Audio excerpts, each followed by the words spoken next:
Hey there, Atomic Elroy here from the Atomic Gnome Studio. I just received my Pocket Operator Modular 170 modular synthesizer, and I wasn't gonna do a unboxing video. As you can see, I've already opened it, but I'm changing my mind and I think I will. So it's gonna be a slow go, because my expertise is not necessarily that much building electronics, but we will see what we see. So we're gonna put you right there. First of all, we've got these two units out, the square oscillator and the modular membrane keyboard, the power supply, and the mini audio cable kit.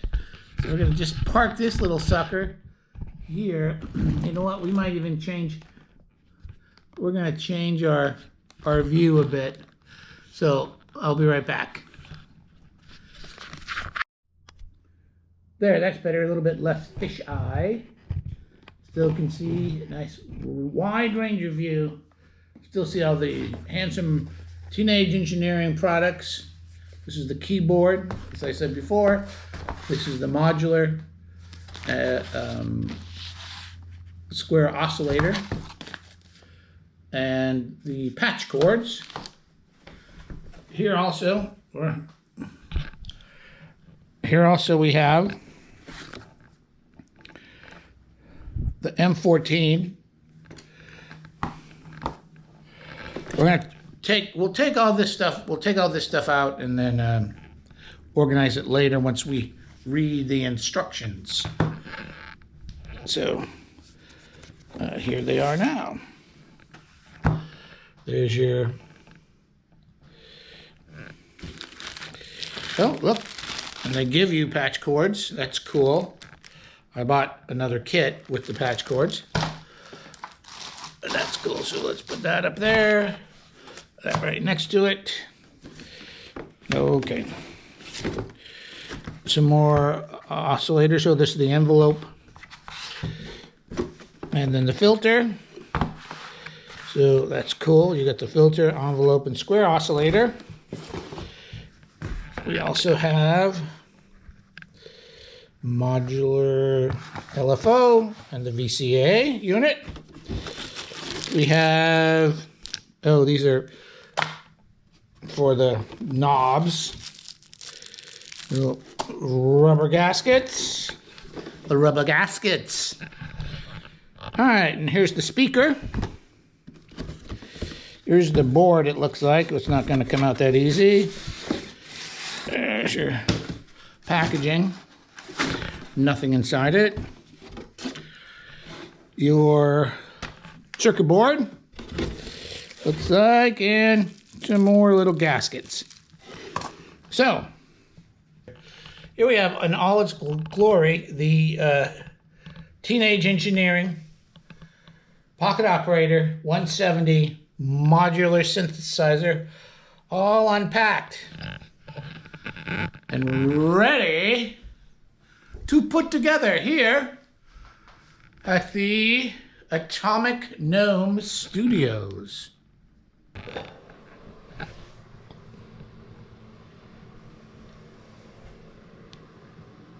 Pocket Operator Modular 170 Teenage Engineering synthesizer. Now, you have to realize that this is a kit, right? And I'm not a kit person. This should be fun. It looks like the electronics version of IKEA.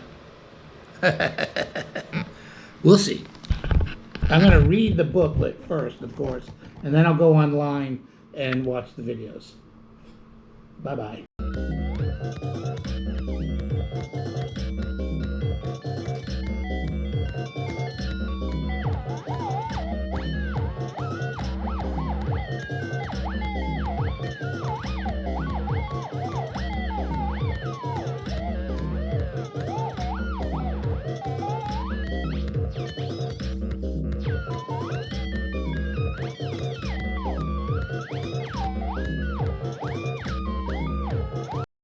Back again, Atomic Elroy at the Atomic Gnome Studio.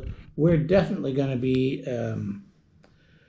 going online and figuring out how to put this beaut together.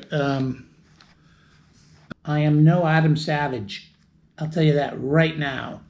These bends concern me a little bit, so I'm going to go online and make sure we're doing it correct. They can't be unbent, so it's important to get it right.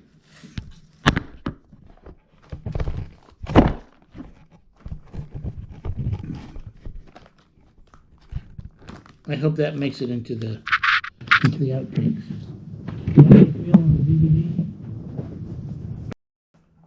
Hi there, Atomic Elroy here from the Atomic Gnome Studio. A little bit of investigation has proved that indeed this is not anywhere near as difficult as I thought. Going on to the Teenage Engineering website, they have a whole installation guide. I guess you put it together and then you bend it. I'm a little about that, but we'll see. Anyway, so here we're going to go. We took this out as we show. We're going to put the keyboard on next, but first we have to install, they say to install these standoffs.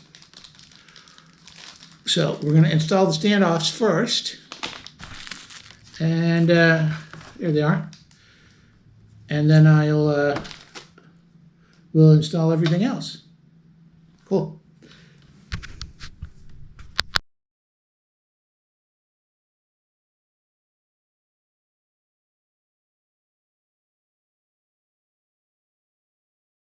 What this is really teaching me is, I'll tell you, I am no Adam Savage. I'll tell you that right now. No, my idea of tech is plugging something in, and turning it on. So that's my engineering skills. So that's what's going to make this video fun, right? Hey, Atomic Elroy here again. With the installation and unboxing and constructing of the Pocket Operator Modular 170. Here we have they've suggested on their website that you screw in the little standoffs first, and each standoff is in here, is in your individual module, electronic module. This is the square oscillator that will later be used to create the sounds in the synth. So, I'm not going to go through and show you each one of these as I do it. I'm just going to tell you right now, I'm going to unbox each one of these little things individually and undo this is the standoffs and the screws, and then put them all together. And you just have to trust me, kids, okay? I'm just saying. Okay. Okay, I've put the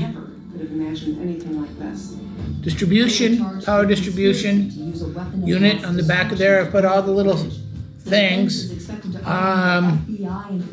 Gonna tighten it up a little bit, and then I'll put the modules on. I might give you better updates as I put the modules on. All right, we're putting the low frequency oscillator in. The University of Oregon low frequency oscillator will soon review a more than $60 million purchase agreement to buy property for a new Institute for Children's Health. OPE's Mayor Todd reports. A little static bag. They all come in static bags. Here's the low frequency. Now, they just... I'm not certain that the power distribution is that important because there's no schematic for it. So I'm just hoping that the modules plug into the closest module that the cable fits to. But we'll see. The university try this acknowledged here. a more than $300 million right. lawsuit the former Concordia University is wrapped up in, filed by technology LFO. company Hotchop. U of O says in documents its purchase agreement contains legal protections that should ensure no disruption to its ownership of the campus. If all goes to plan, U of O should close on the sale in June. This is Mira Powell reporting. Weather in central Oregon tonight, mostly cloudy, breezy with wind gusts up to 25 miles per hour. Looks like that's right. Tomorrow cloudy with a Pop the 20% screws chance in. of rain, breezy again with highs in the mid to upper 40s. In Bend, it's currently 50 degrees. This is KLCC News. There's more local and regional news. Fitting good. Everything seems to be working fine. This part, as I told you, I am no Adam Savage, so I'm not very good at kind of like, you know, explaining what a low frequency oscillator is. It's probiotics.com. And from C3AI. It's just a module in the synthesizer that changes the quality and type of sound that the synthesizer will produce. This is a pretty fun project too, I might add. This has been, it's a little frustrating for someone like me, and because I'm not that handy. And you know, being an avant geezer, my joints close like drawbridges, if you know what I mean. We get the LFO and the square wave. Right now we're going to put the filter on there, and then we're in the home stretch as far as attaching these modules. On each module alters the sound in a different way. It's amazing. Oh, red my face is. All right, I'm gonna do a couple of close-ups here. Joe Rojas, a teacher at a federal prison in Florida, said the release of people like Michael Cohen and Paul Manafort, then President Trump's former lawyer and campaign chairman, raised eyebrows. But there was another reason that kept some people from going on home confinement. Some BOP employees said there just weren't enough people to do the work. They told NPR that understaffing made it hard to get through the home confinement paperwork. Mary Melick works at a federal detention center in Miami. They pile up where you have a list and you can't get to it. So it takes, on average, 1 to 2 months to get everything processed for somebody that could have probably left in a week. The Bureau of Prisons declined an interview for this story. But in a statement, a spokesperson told NPR, quote, all inmates are reviewed appropriately for CARES Act. They provide a little mid-2020, screwdriver. I went ahead and used it. It's my own. It's a little. I know I just wrote to you, but I'm writing again. This morning around. It's, you know, they use a T8. It's a T8 screwdriver. The first case of the coronavirus is here. He wrote that he went back to his dorm unit and put his face mask on. There we go. He tried to call his family. That's how simple it is. The lines were too long. I don't know what to do. I'm scared like everyone else.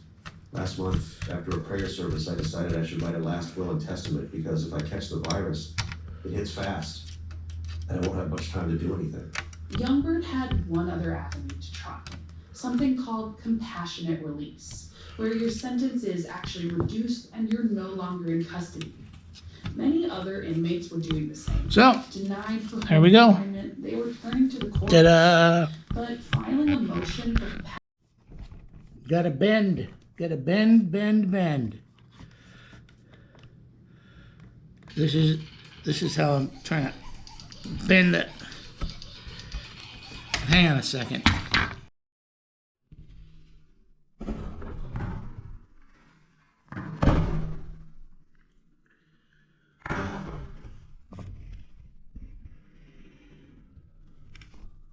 So, we're done here, see?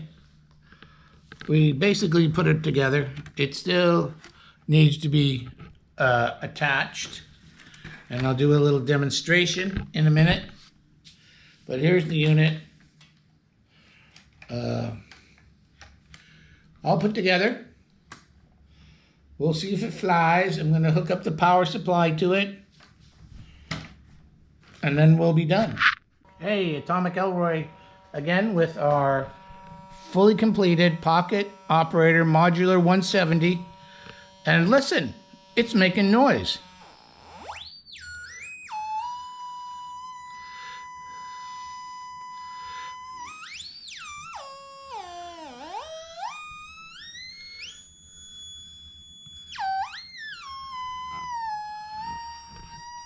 So far, let's make sure I have all the other connections.